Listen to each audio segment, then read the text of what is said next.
3,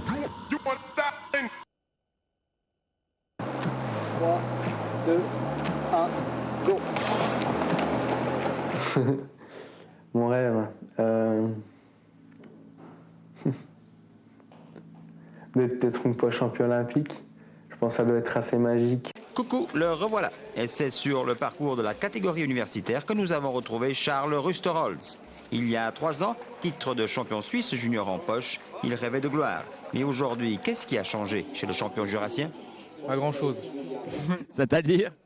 Un peu plus de muscles dans les jambes, peut-être un peu plus de neurones, mais aussi de l'expérience, beaucoup d'expérience, et puis l'envie. Il est comment Charles Rusterholz? Alors c'est clair, dans l'équipe suisse ici, c'est notre leader. On voit que c'est celui qui a le plus d'expérience, aussi celui qui a le plus gros niveau. Alors sinon, il est toujours très drôle, très détendu. Et il peut nous apporter beaucoup à nous qui avons beaucoup moins d'expérience peut-être que lui.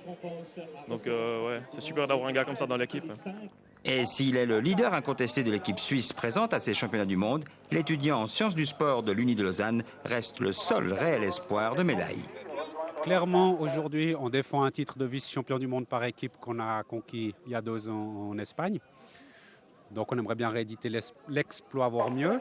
Et puis on avait obtenu une médaille individuelle et Charles a le potentiel de faire une médaille individuelle. De l'eau au vélo, du vélo à la course à pied et dans le peloton de tête du début à la fin, Charlie, de son diminutif, va confirmer tout le bien que l'on pense de lui. Mais à l'arrivée, et pour cette édition, pas de médaille. 6e à 1,24 du vainqueur, certains ne cachent ni leur admiration ni leur émotion. Je suis assez impressionné parce que c'est une discipline très difficile où il y a 3 sports différents. Et à l'arrivée, on voit qu'ils sont vraiment épuisés. Donc c'est un sport différent du volley. Je suis très ému de voir Charles courir parce que lorsque ça, nos étudiants en sciences du sport, non seulement il participe à championnat du monde, mais il fait plus que bonne figure. Et je trouve absolument génial de participer en même temps à ses joies, mais aussi à ses larmes, parce que je crois que dans son jardin secret, il avait quand même l'espoir de nous sortir une médaille. J'aurais pu espérer de faire un podium. Après bon, c'est clair qu'aujourd'hui, des gens courent plus vite que moi, c'est à eux que revient les places de devant, ça j'ai rien à dire là-dessus. J'ai tout juste 22 ans, il vous reste 2 ans pour vous qualifier pour les Jeux, vous commencez à faire des Coupes du Monde l'année prochaine. C'est vraiment un boulot énorme en 2 ans à faire.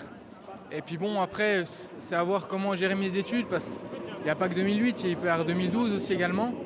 Et puis bon, après, c'est à moi de faire le plus intelligemment possible, et puis de garder du plaisir dans mes études et dans le sport, et puis arriver à des bons résultats dans les deux. 2008 et 2012, Pékin et Londres. Toujours et encore un rêve olympique. L'avenir appartient désormais à Charlie.